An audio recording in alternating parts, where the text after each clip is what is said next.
Балалар, бүгінгі біздің сабағымыздың тақырыбы Абай қара сөздерінің жанрлық ерекшеліктері деп аталады.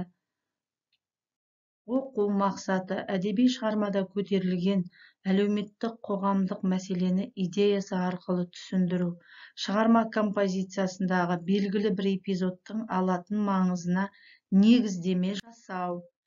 Абайдың қара сөз жазудағы мақсаты: ақыры ойладым, осы ойыма келген нәрселерді қағазға жаза берейін, ақ қағаз бен қара сияны ермек қылайын, кім ішінен керекті сөз тапса жазып алсын, я оқысын, керегі жоқ десе өз сөзім өзімдікі дедім де, ақыры осыған байладым.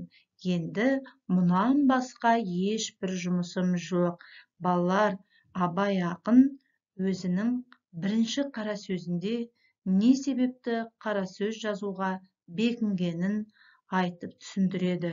Өмірінің 8 жылын Абай ақын қара сөз жазуға арнайды. Жалпы ақынның қара сөздері 45-ті құрайды.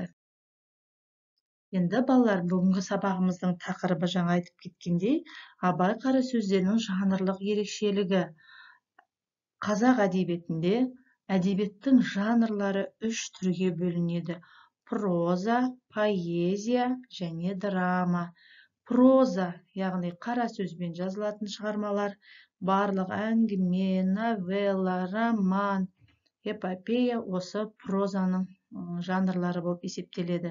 Ары қарай поэзия, өлең, поэма, жыр, дастан бұл поэзияның жанрлары болып есептеледі. Ал драма бұл шығармалардың сахнада қойылуы, яғни балалар, драма 2-ге бөлінеді: трагедия және комедия болып. Абай қара сөздері прозаның шағын түрі болып есептеледі. Яғни Абай өз қара сөздерін өсиет ретінде, трактат, ғылыми еңбек, нақыл сөз, әңгіме және публицистика ретінде жазып қалдырған екен. Өсиет Абайдың адамгершілік мінез-құлық туралы мысал түрінде келетін өсиет мазмұнды эссе ретіндегі сөздері жатады.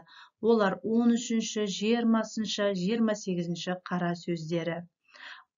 Трактат Абайдың философиялық ойлары, дүниеге көзқарасын білдіретін ғылыми пікірлер айтқан эсселері кіреді. Олар 7-ші, 17-ші, 43-ші, 45-ші қара сөздері. Нақыл сөз сақалын сатқан кәріден еңбегін сатқан бала артық секілді мақал мәтелдері 37-ші, 20-ші қара сөздерінде кездеседі.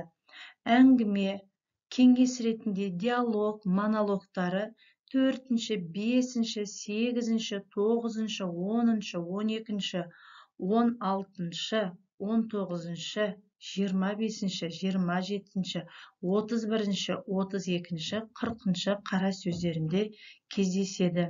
Публицистика, яғни мақала түрінде жазған қара сөздері 1-ші, 2-ші, 3-ші, 14-ші, 24-ші, 26-ші, 29-ші, 33-ші, 42-ші қара сөздерінде қазақтың қайдан шыққандығы туралы қоғамдық саяси, ғылыми, әлеуметтік мәселелерді қозғайды.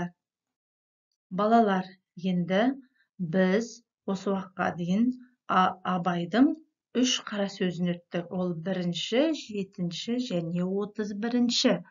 Енді сіздер жаңағы айтқан қара сөздерден басқасын өздеріңізге ұнаған қазір бір қара сөзді ғаламтордан алып, іздеп, талдау жасаймыз.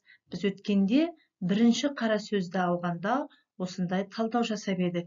Міне, енді қазір өздеріңізге ұнаған бір қара сөзді алып, осылай талдау жасап көріңіздер. Балалар, міне сабағымыз қорытындылап, сабағымызды бағдаршам әдісі арқылы кері байланыс жасайық.